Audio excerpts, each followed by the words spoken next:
1992, c'est le grand retour de Kawasaki avec 2 machines officielles.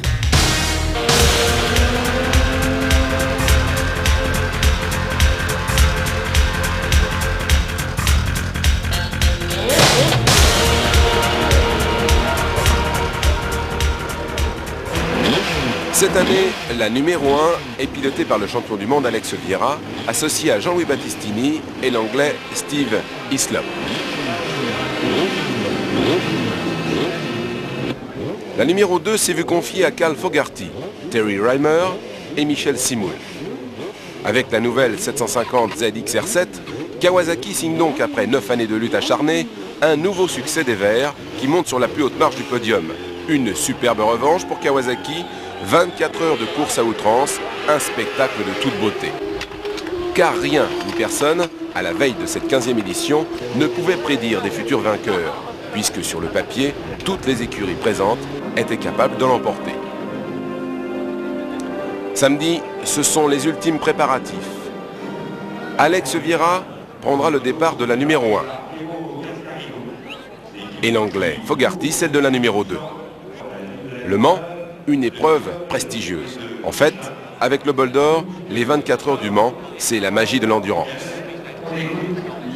45 motos au départ, avec 3 pilotes par machine. Et chez Kawasaki, on annonce la couleur. Et le sourire des responsables en dit long sur leurs espérances. 15 heures, la piste est évacuée. Les pilotes sont tous alignés face à leur machine pour le traditionnel départ type Le Mans. Comme toujours, c'est dans une ambiance folle que le drapeau va s'abaisser, libérant les 45 machines en folie.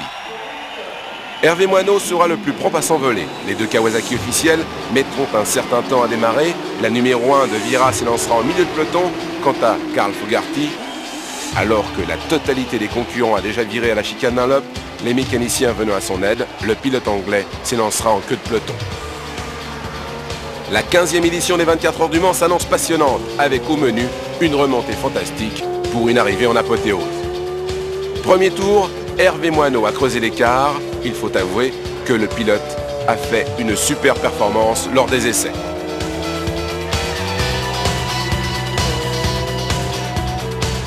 Très vite, la Kawasaki numéro 1 d'Alex Vieira allait s'emparer de la 2e position.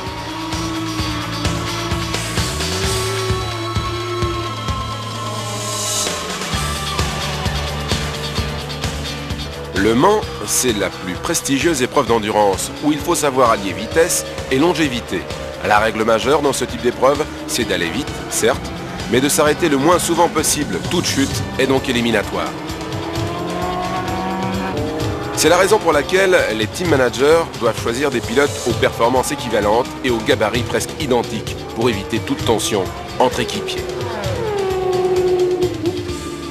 L'endurance, c'est aussi une superbe organisation dans les stands. Avec aux commandes Christian Bourgeois, le team Kawasaki peut s'enorgueillir d'une parfaite expérience dans la compétition. Devant, toujours en tête, la Suzuki donnait bien le maximum en véritable lièvre. Alors, le Mans version 1992 marquait-elle le grand retour de l'endurance, cette philosophie bien spéciale de la course. Car ne l'oublions pas, 24 heures c'est long, très long. Le but, c'est avant tout de terminer bien placé. Le record du tour, c'est autre chose, plutôt réservé aux pilotes de Grand Prix. En fait, une forme d'intox, mais chez Kawasaki, on n'est pas tombé dans le panneau.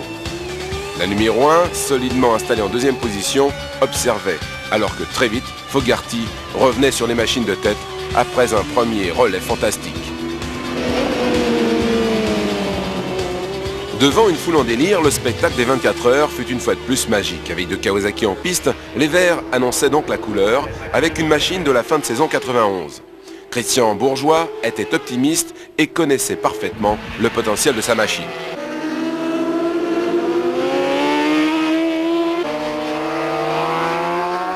Premier ravitaillement éclair pour la Kawasaki numéro 2. C'est la valse des mécaniciens, chacun d'entre eux a une tâche bien précise. Tout a été répété à multiples reprises pour éviter des problèmes. C'est en fait fondamental pour éviter de perdre des secondes précieuses que l'on peut rattraper sur la piste.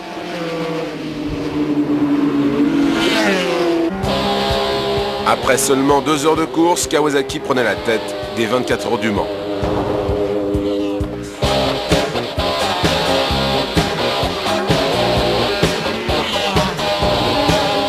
La 2 repartait donc à l'assaut du temps perdu.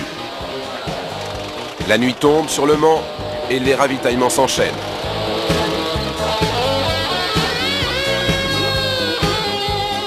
La nuit, sur le Bugatti, c'est sans doute le moment le plus difficile, le cap fatidique à passer pour les pilotes. Entre chien et loup, il faut garder l'œil sur la piste et l'esprit concentré.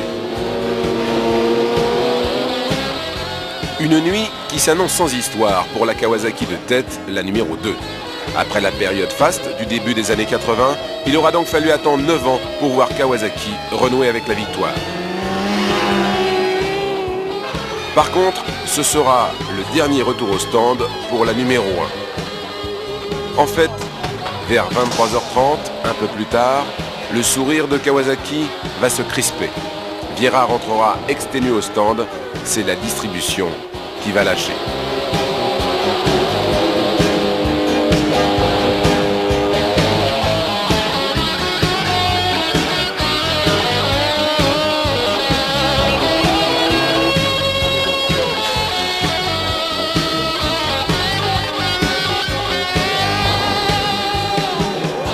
Pourchassée par la Suzuki de Moineau, qui a connu des problèmes d'échappement, la Kawasaki numéro 2 est toujours en tête.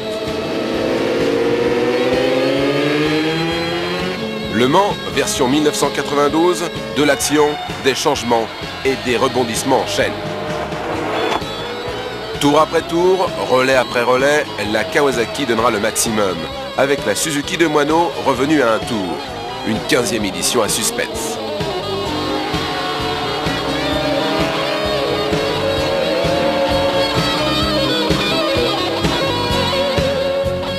« 6h30, le jour se lève sur la Sarthe. Alors que les spectateurs se réveillent à peine, le bal incessant des machines de course bat son plein.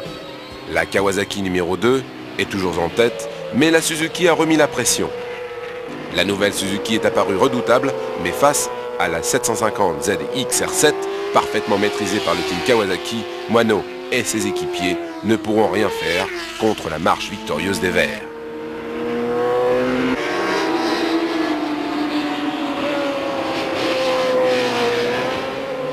Nuit sans encombre pour la Kawasaki numéro 2. Carl Fogarty, Terry Reimer et Michel Simul ont enchaîné les relais sans connaître le moindre problème. Plein d'essence, changement de pneumatique et de plaquettes, tout s'est passé dans le meilleur des mondes. Le circuit Bugatti est devenu pour eux un véritable jardin.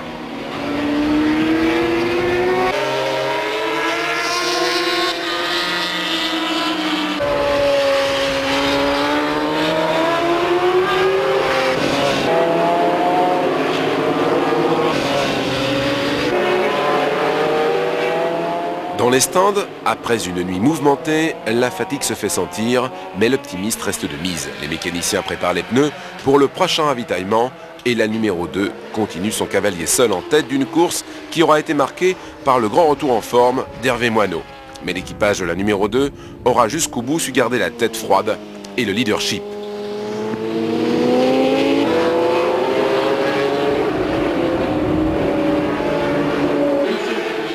Retour au stand pour la machine de tête.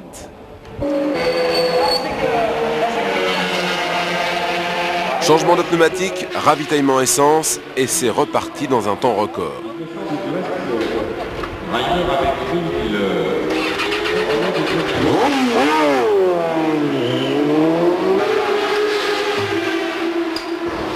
Pour cette édition, il faut noter la belle performance de l'équipage numéro 64. Et des Anglais Watson, Diffum et Hill qui placent au finish leur ZX-R7 en 11e position. Ils terminent premier privé. Ultime minute de course, la Suzuki de Moineau est dans les roues de la Kawasaki de tête. Mais il faut noter que la Kawasaki est à la fête, Moineau étant pointé en 2e position, mais à 4 tours des futurs vainqueurs. La 15e édition fut passionnante d'un bout à l'autre, Kawasaki pointe en tête avec la numéro 2 de Fogarty, Reimer et Simul.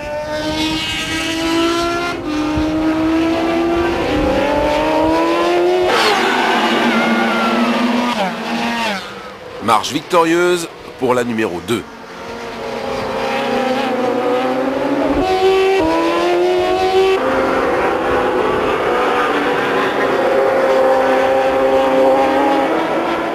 Vers 14h30, les motards, fidèles à la tradition, envahiront la piste.